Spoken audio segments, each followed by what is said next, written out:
Pour les troisièmes, c'est Monsieur Crane, donc dernier petit retour oral avant les vacances.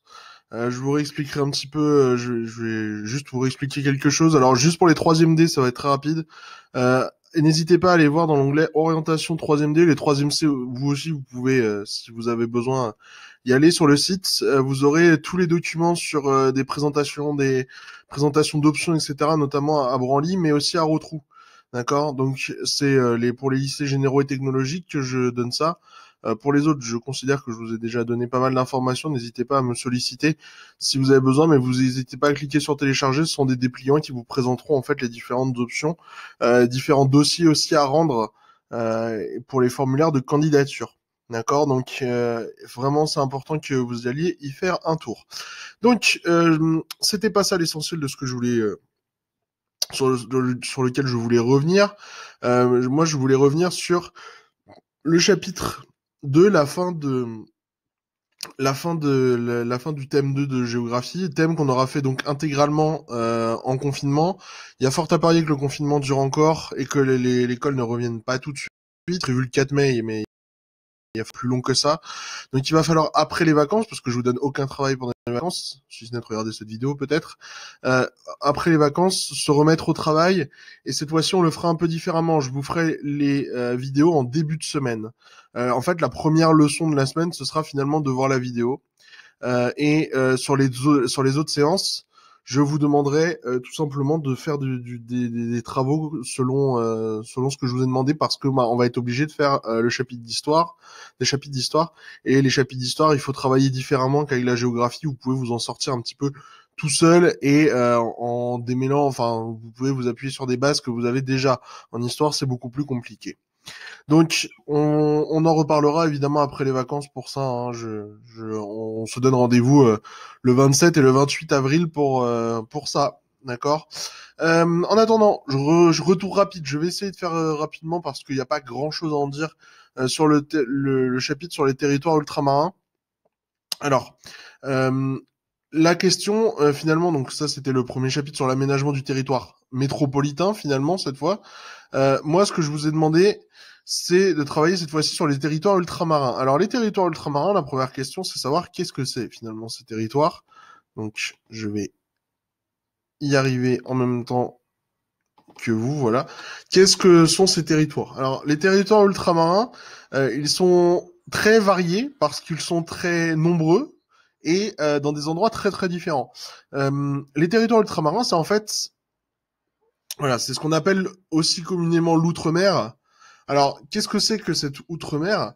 Eh bien, c'est finalement tous les territoires que la France a, qui appartiennent à la France et qui essentiellement datent du 19e siècle. Alors, soit liés à la colonisation, soit à finalement, à des conquêtes qui ont été faites, parce que finalement la colonisation certes, mais pas que. Il y a des îles qui ont été conquises, il y avait personne dessus, donc voilà, c'est pas vraiment une colonisation, c'est une conquête si on veut. Plusieurs pays ont ça, notamment les Anglais qui ont énormément d'îles dans l'océan Atlantique. Les Français, eux, ils ont beaucoup d'îles dans l'océan Indien. Alors elles sont pas toutes peuplées, hein. Juan de Nova, Bassa de India, Europa, les îles Crozet, les îles Kerguelen, c'est des îles comme Clipperton qui sont quasiment vides, ou vides totalement d'habitants. Alors, la France d'outre-mer, c'est en fait tout ce qui ne concerne pas la métropole et la Corse. La métropole et la Corse, c'est le territoire français. La France d'outre-mer, c'est tout le reste. Alors attention, c'est la France. Ce sont les gens qui y habitent sont des Français, d'accord. Mais c'est bien la France, mais on appelle ça la France d'outre-mer, la France des territoires ultramarins. On appelle tous ces territoires, en général, on les appelle les DROMCOM. Alors c'est un nom un peu bizarre. DROM, ça veut dire département et région d'outre-mer. COM, ça veut dire collectivité d'outre-mer. Voilà ce que vous voyez ici. Donc ça, c'est la carte qu'on aurait dû faire si vous aviez été là, mais bon, la carte, je ne pouvais pas vous la donner puisque vous aviez pas tous d'imprimante. Alors, du coup, hormis la problématique, la problématique, c'était finalement comment aménager ces territoires ultramarins pour réduire les inégalités. Parce que le problème, c'est que ces territoires, vous allez voir, ils ont un certain nombre de problèmes. Et le premier problème, c'est l'éloignement. Parce que vous voyez ici que ce sont des territoires qui sont parfois à 15 000 kilomètres, c'est-à-dire à l'autre bout de la planète, hein, clairement. Ça veut dire qu'il faut au minimum Bah, 6-7 heures d'avion pour aller jusqu'à la Guadeloupe, mais la Polynésie française, c'est quasiment une journée d'avion. Parce qu'on peut pas y aller, hein, on peut pas y aller directement, donc il faut prendre plusieurs avions pour y arriver. Il faut faire escale notamment aux États-Unis. Voilà. Donc ça pose parfois vraiment problème, hein. Faut en avoir conscience. Alors, vous allez me dire, mais pourquoi ça pose problème? Bah, parce que ça veut dire que tout ce qui est service public, c'est-à-dire la poste, éducation nationale, etc., etc. En fait, on est isolé. Et cet isolement, alors, il est moins vrai pour la Guadeloupe ou la Martinique qui ont des vraies relations où il y a des avions tous les jours qui vont vers la métropole. Mais par exemple, Saint-Pierre-et-Miquelon, bah, il n'y a pas d'aéroport là-bas, donc il n'y a pas d'aéroport international. Donc ça veut dire qu'il faut prendre un avion déjà pour aller au Canada, puis ensuite un avion pour aller en France. Et ça pose problème parce que les gens n'ont pas forcément envie d'y aller, tout simplement. Donc c'est un peu compliqué, ça peut être aussi compliqué pour les entreprises parce que finalement pourquoi une entreprise irait s'installer sur une île perdue au milieu de l'océan? C'est pas très rentable pour eux. Donc les grandes entreprises elles rechignent un peu à aller pour aller embaucher et donc du coup, on va avoir un certain nombre de problèmes ce qui est que ces îles elles sont peuplées mais la plupart du temps il y a beaucoup de gens qui n'ont pas de travail sur ces îles parce que oui, il y a des choses qui fonctionnent bien, notamment le tourisme. Et encore, hein, Saint-Pierre-et-Miquelon, c'est pas le tourisme qui fait fonctionner. Saint-Martin, Saint-Barthélemy, Guadeloupe, Martinique, là un peu plus. Mais voilà, les atouts finalement de ces territoires, ils sont souvent touristiques, mais il y a un peu que ça malheureusement. Donc ces difficultés, voilà, elles sont toutes résumées ici. Je vous avais montré des vidéos. Donc là-dessus, je ne vais pas y revenir parce que normalement ça doit être simple. Forcément, pas beaucoup d'entreprises égale fort chômage, égale pauvreté, pauvreté égale en général criminalité et délinquance importante. En plus de ça, le coût de la vie est très élevé. Pourquoi? Parce que imaginez un produit qui arrive jusqu'en France. Je sais pas, je vais dire n'importe quoi, mais des frais ou de la viande, elles sont pas produites là-bas, donc ça veut dire qu'il faut les emmener par avion ou par bateau. Mais le problème, c'est que soit ça veut dire que ça coûte cher en termes de transport, et que du coup, les produits quand ils arrivent là-bas, ils sont 30 à 40% plus chers. C'est-à-dire que qu'est-ce que ça veut dire? Ça veut dire que vous faites un panier en France, vous faites un caddie de course qui va valoir 100 euros, et une fois arrivé là-bas, ça va valoir 130, 140 euros, 150 euros. Et le problème, c'est que les salaires sont pas plus hauts. Alors, ils sont plus hauts pour les fonctionnaires, c'est-à-dire les enseignants, les policiers, etc. Mais ils sont pas plus hauts pour les gens qui vivent sur place. Et du coup, ça veut dire que leur pouvoir d'achat, il est plus limité.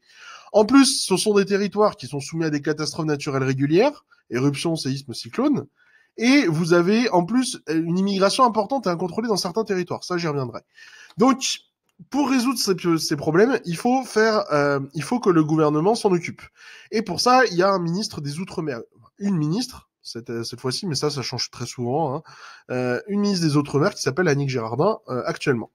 Donc, cette ministre, elle a elle a la charge de développer finalement des territoires. Alors le développement des territoires, ça peut être construire des infrastructures pour aider à la vie là-bas. Ça va surtout être le développement économique, la priorité.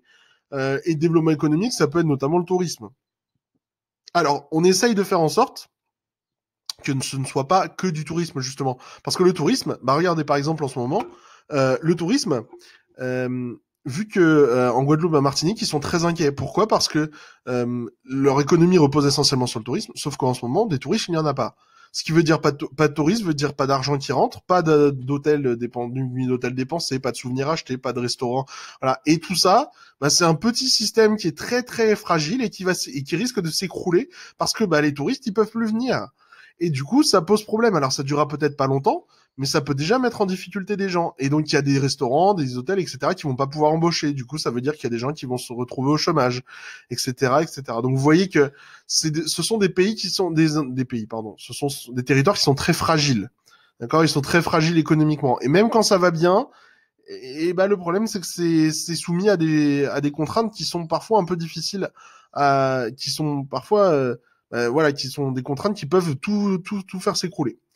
Donc, évidemment, si on prend la carte postale, voilà, voilà par exemple la Guadeloupe, Ça, c'est la carte postale, c'est-à-dire, bah, c'est magnifique, énormément de tourisme, forcément, tourisme balnéaire, on en avait déjà parlé. Donc voilà, ça c'est parfait. Hein, on se dirait, ah, bah oui, mais pourquoi on n'y vivrait pas toute l'année? Et ben parce qu'ils vivent toute l'année. Des fois, il y a la revers de la carte postale. Et le revers de la carte postale, c'est ce qu'on a vu jusqu'ici, c'est-à-dire le chômage, la délinquance, la criminalité, etc. Alors attention, c'est pas non plus des territoires sans, voilà, il y a la police, il y a la gendarmerie, qu'il faut respecter tout ça. Mais ne croyez pas non plus que c'est des territoires où tout se passe bien. Ce n'est pas vrai. Il y a une minorité de gens pour qui tout se passe très bien. Malheureusement, il y a aussi beaucoup d'inégalités dans la population, des inégalités de richesse surtout. Regardez la preuve. Voilà, le salaire annuel moyen par territoire, bah regardez, en métropole, on est autour de 16 000 euros, on va dire. 16 000 euros, c'est 1 500 euros par mois à peu près. Donc, c'est surtout que c'est un peu plus maintenant. Mais peu importe. Regardez en Guadeloupe, en Guyane, La Réunion, Martinique, bah regardez, la moyenne dans ces territoires, c'est pas 15 ou 16 000 euros. Hein. La moyenne, c'est 9 000. Donc vous voyez, je vous ai dit tout à l'heure que la vie était plus chère et les salaires, ils sont bien plus faibles. C'est-à-dire que les prix sont 40% plus élevés et les salaires sont 40% plus faibles. Donc vous voyez bien qu'il va y avoir un problème forcément à un moment. Et ce sont des territoires qui sont parfois en crise. Et ce n'est pas rare. Ce n'est pas rare que vous voyez des fois des grèves, des contestations parce que bah, justement ces territoires-là demandent qu'on s'occupe plus d'eux. Le problème, c'est que bah, l'aménagement du territoire, il doit aussi se faire en métropole, et qu'en métropole, on a aussi des régions en crise, et que l'Union européenne aussi, elle donne de l'argent, mais elle peut pas donner de l'argent pour tout, et donc du coup, ça pose problème. Alors, les territoires ultramarins, comme la Guadeloupe, sont attachés à la République française. Ça, c'est important à retenir. Ce sont des territoires qui ne veulent pas quitter la France. C'est la France, véritablement. Et ils ne veulent pas s'en séparer. Parce qu'ils savent aussi qu'ils voient les pays qui sont à côté, qui souvent sont des pays très pauvres. Et justement, le niveau de vie, même si il est fait par rapport à la France, à la métropole, eh bien, il est plus fort que sur les territoires voisins. Ce qui fait que bah, dans les territoires voisins, on se dit, ah bah ouais, moi j'aimerais bien aller en Guyane, j'aimerais bien aller à Mayotte. Parce que bah, si je vais en Guyane ou à Mayotte, par exemple, si mes enfants ils réussissent à avoir la nationalité française, par exemple, eh ben on va avoir la sécurité sociale, on va avoir tout ça. Et ça leur fait envie finalement, parce que eux sont dans des situations parfois très difficiles. Donc le problème, c'est que ça rajoute des gens qui sont au chômage, forcément, qui sont dans des situations difficiles, et du coup, ça ne fait qu'aggraver la situation de ces territoires-là. Donc, l'État cherche à réduire les déséquilibres avec la métropole en multipliant les aménagements. Alors, je vous ai montré différents exemples. Vous aviez vu le contrat de plan État-région où on voyait que la France allait donner, donc l'État français allait donner à la région et au département de la Guadeloupe 590 millions d'euros, je crois, le chiffre, pour justement développer tel aspect, voilà, notamment rénover, je crois que c'était rénover pour mettre aux normes anti-sismiques, donc anti-tremblement de terre, les collèges.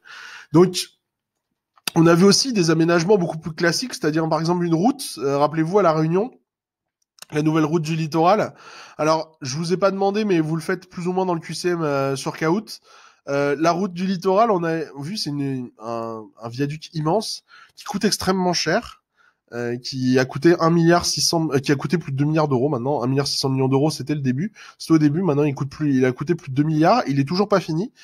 C'est une route, voilà, l'État a beaucoup investi de l'argent parce qu'il considère que ça va améliorer la vie des gens là-bas. Alors tout le monde n'est pas d'accord, comme en fait en aménagement classique, hein, rappelez-vous dans le premier chapitre. Voilà, il y a des points positifs, des points négatifs.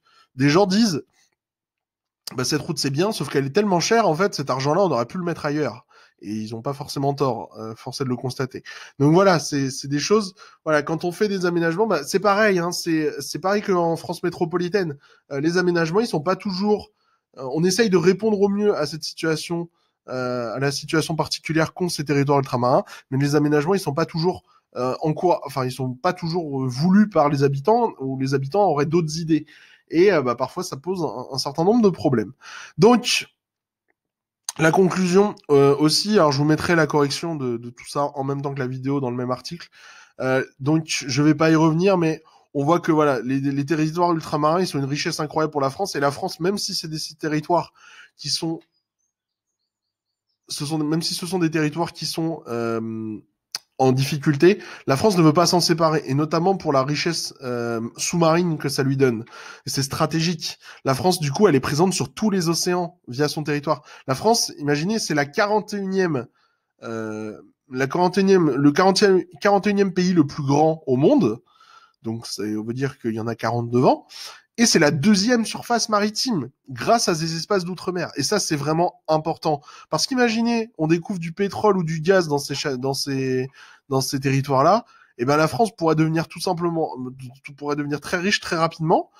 Imaginez autrement, tout simplement, un conflit militaire. On pourrait installer telle ou telle base, tel ou tel bateau pourrait aller s'installer ici, ou tel avion pourrait aller s'installer dans tel ou tel territoire. Voilà, il y a plein de possibilités.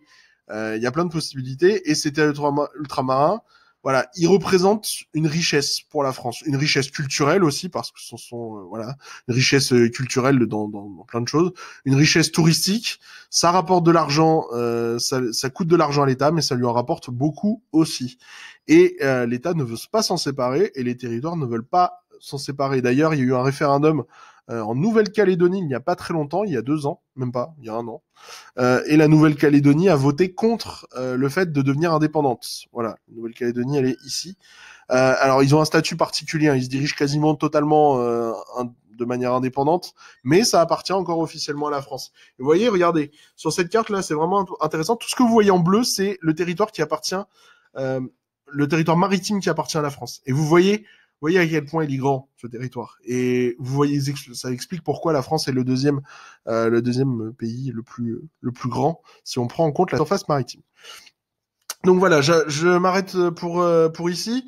Vous voyez aussi que la France a aussi un bout de l'Antarctique, quelque chose d'assez particulier, mais la France a un bout de l'Antarctique qui lui donne aussi du territoire maritime. Donc voilà, je m'arrête ici pour cette fois. J'espère avoir pas été trop long. On se retrouve du coup le 27 avril pour la reprise. Je ne sais pas combien de temps ça va durer, honnêtement, je n'en sais absolument rien. Je sais qu'il va falloir qu'on continue à travailler de cette façon pendant un peu de temps encore. On essaiera de faire au mieux, j'essaierai de faire en sorte que ce soit le moins répétitif possible. En histoire, ça devrait aller quand même, j'espère. Donc on fera au mieux. Et en tout cas, reposez-vous bien pendant les vacances. J'essaierai de faire en sorte que ce soit voilà, assez allégé aussi à la reprise, parce que j'ai pas envie de. Je sais que c'est dur pour vous de vous motiver. Donc voilà, le but c'est de continuer à ce que vous ayez envie de quand même de travailler un minimum l'histoire et la géographie, et pas que vous y passiez 3 ou 4 heures par semaine. C'est pas le projet. Voilà, que vous y passiez 1 heure et demie maximum par semaine. Et normalement, ça devrait bien se passer. Donc prenez bien la correction qui se trouve en bas de la vidéo, et dans 2 semaines du coup, restez chez vous, portez-vous bien, et que votre famille se porte bien également. Au revoir.